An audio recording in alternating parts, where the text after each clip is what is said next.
Jamaica's Housing Crossroads. Who holds the keys, buyers or sellers? By Jamaica Homes, published on September 24, 2025. The Jamaican housing market in 2025 is walking a fine line, sometimes a tightrope, sometimes a well-paved road, depending on where you're standing. In Montego Bay and Kingston, shiny high-rises and gated communities are springing up. While in rural parishes like Portland and St. Mary, land remains king, and housing supply is more a matter of heritage than new development. The pressing question many ask is this: in today's Jamaica, is it the buyer or the seller who holds the upper hand? The answer isn't simple. Just like the music that defines our island, the rhythm of real estate here has many beats. It changes with affordability, location, infrastructure, and the ever-present push and pull between demand and supply. While some markets feel like a seller's paradise, others lean toward the buyer who has patience and insight. As Dean Jones, founder of Jamaica Homes and Realtor Associate, often says, Jamaica's housing market is not just about property. It's about people, migration patterns, culture, and trust. Every transaction tells a story of where someone is coming from and where they dream to go. Inventory, the stage on which all housing plays out. Inventory, or the number of homes available, remains the single most important factor shaping Jamaica's housing divide. In St. Anne's and Montego Bay, the appetite for urban apartments and townhouses is starting to outpace supply. New towers like the Pinnacle Montego Bay or Kingston's 8 Carlton provide fresh options. But the speed at which the more affordable units are reserved often leaves buyers scrambling. Developers report that pre-construction sales sometimes absorb 60 to 70% of units before foundations are even complete. Sellers here remain confident. They know that demand, both local and from the diaspora, is fierce. Contrast that with areas like Clarendon, St. Thomas, or St. Elizabeth. Inventory is more balanced, and in some cases, properties linger longer on the market. These rural parishes offer spacious lots and single-family homes, but fewer buyers are actively hunting there compared to the urban hubs. Here, buyers may negotiate harder, leveraging time and options. Dean Jones frames it this way: in Jamaica, inventory isn't just numbers, it's geography. Where the highway stops, where schools thrive, where jobs cluster, that's where inventory vanishes the fastest. And where roads are rough or amenities are thin, that's where buyers find their leverage. Prices, following the trail of supply and demand. Prices, unsurprisingly, follow inventory. In Kingston's prime neighborhoods, Norbrook, Cherry Gardens, and Liguanea, prices continue to climb. The scarcity of desirable land and strong demand for security and proximity to work mean sellers can hold firm.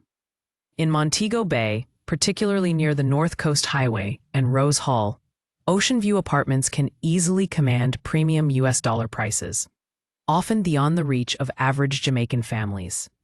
Meanwhile, in parishes like Manchester or Trelawney, prices have steadied, sometimes even softening slightly.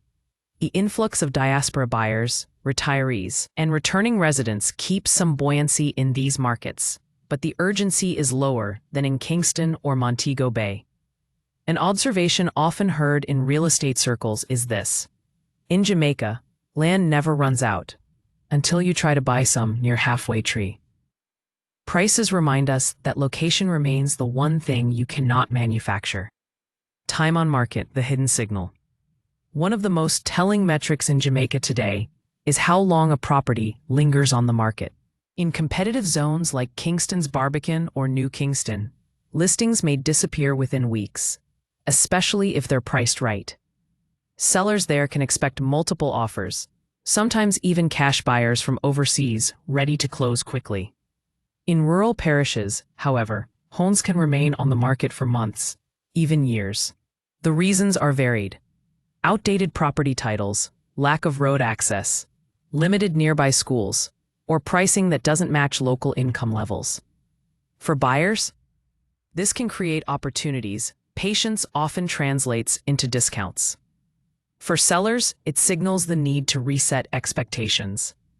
Dean Jones reflects on this reality. Every property has a heartbeat. Some pulse fast, sold within days. Others beat slower, waiting for the right buyer to understand their value. Sellers who tune into that rhythm make wiser choices. The divide in Jamaica's market. When you zoom out, Jamaica's housing divide isn't just about buyers versus sellers. It's also about urban versus rural. Cities are competitive. Rural areas are slower. Diaspora versus local buyers. Remittances and foreign-earned income create a dual market where Jamaicans abroad often set different price expectations. Tourism zones versus inland parishes. Near beaches and resorts, demand is high. Inland, affordability is key. Luxury versus middle income. High-end developments thrive, while affordable housing supply still lags behind the demand from working Jamaicans. Why local expertise matters more than ever. Data can reveal trends, but it cannot tell the whole story. In Jamaica, local nuances, like knowing which communities flood in heavy rain, which titles are freehold versus leasehold, or where new roads will open, make the difference between a good investment and a bad one. Agents with deep local knowledge bridge that gap. They know the sellers personally, understand the parish development plans, and can warn you about the fine print issues that never appear in glossy brochures. Dean Jones captures it perfectly. Real estate in Jamaica isn't chess, it's dominoes. Every move is linked to another, every choice has a consequence, and if you don't understand the rules of the table, you'll get knocked down. Bottom line, Jamaica's housing market is a balancing act. So who really has the upper hand in Jamaica right now? The truth is, it depends. In some parts of Kingston and Montego Bay, sellers are in control. In inland parishes, buyers have more leverage. In tourism-driven zones, international demand keeps competition fierce. For working-class Jamaicans, the government's push for affordable housing remains the critical factor shaping opportunities. At the end of the day, buyers and sellers alike must approach the market with realism. Sellers need to adjust expectations if their homes linger too long. Buyers must act decisively in high-demand zones or risk losing out. What both sides cannot do without is trusted local guidance. Jamaica's housing market is full of opportunities, but also full of complexities. And in the words of Dean Jones, property in Jamaica is never just a transaction. It's a legacy. What you buy today tells the story of your family tomorrow. So choose wisely and with heart.